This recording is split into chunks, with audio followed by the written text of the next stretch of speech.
Hello, everyone. Nathaniel Yavronsky here, and I'm again at the state capitol in Des Moines, Iowa. Uh, when I was last here, I was talking about this 2-year anniversary of October 7th, and since then, we've had a major breakthrough. President of the United States, Donald Trump, was able to reach an agreement with the Israel and Hamas entities in Gaza to exchange all the hostages, the remaining ones that are alive, back to the Israeli families, and to start doing withdrawal of IDF forces from the Gaza Strip in anticipation of Hamas giving up their power, giving up their munitions, and starting the road to peace. Which is the only thing the Israelis have wanted was the ending of hostilities and security guarantees that they were not going to be invaded again and again and again and again with no end in sight. So with their announcement that hostages were going to be returned, should be all returned within the next 48 hours. I believe I'm doing this on a Saturday. So between Sunday and Monday, everyone should have returned, I believe. The Israeli government will be returning some of their prisoners, people who have been charged, prosecuted, and found guilty of acts of terrorism will be getting sent back to Gaza. And then the average everyday people who just happened to be alive that day, that were also Jewish, who were held captive and tortured, and many of them were brutally murdered. They're going to get to go home for being innocent, and then a bunch of Hamas operatives who committed terrorist crimes are going to get sent home. So I don't think this is a really equal trade-off, but it shows the goal. The number one thing that the people in Israel wanted was just their hostages back, their loved ones back. They want peace. They don't want hostility. They don't want war.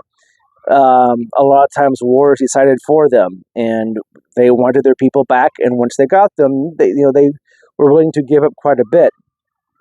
I think that's a bad precedent for the Israelis, but that's not my call.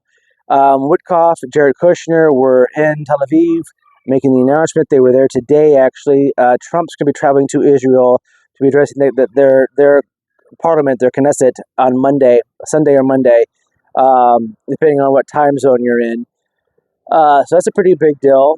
The Nobel Peace Prize has already been given out for this year, but maybe for the next one, Trump might actually be on the list for that one. And as long as this peace holds, I think he should probably get it.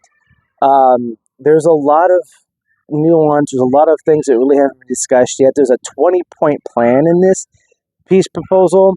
A big part of it is Hamas giving up their arms and their guns, and a few of their people have already stated they would not be doing that. So we'll see what happens going forward.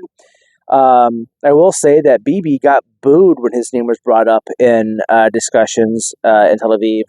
So I don't know what's in his future either. But there's at least a bright future as far as the hostages are concerned. Granted, they are all released. They believe that out of the 48 hostages, roughly 20 of them, half of them are still alive. So we'll see what happens. I wish them luck. I hope they all get returned. And I hope that the Palestinians that are being returned decide that they aren't going to act violently and are going to try to find a way forward to live peacefully among their neighbors. But if not, if all this goes south, we do know that the IDF will be ready. There's going to be peacekeepers from mostly Arab and Muslim nations that'll be set there that really do have a vested interest in not having this expand to a wider war. So I do think they have a vested interest in keeping the peace. I would like to see some other Western nations going to be there as well, because if this seems to be more of a sectarian issue, I would like to have some people backing the Israelis, other than people who are promised to eventually try to kill them. So that's my position on all this right now. It's great news that the hostages are coming home. I really want to say thank you to President Trump and the administration, Marco Rubio, who did he's done a lot of work on this, Steve Witkoff, Jared Kushner, Ivanka Trump, Kushner. It's been great to see all of this team work together and pull through this. I just hope that we can now tackle the one last big obstacle in the foreign wars problem that we're dealing with.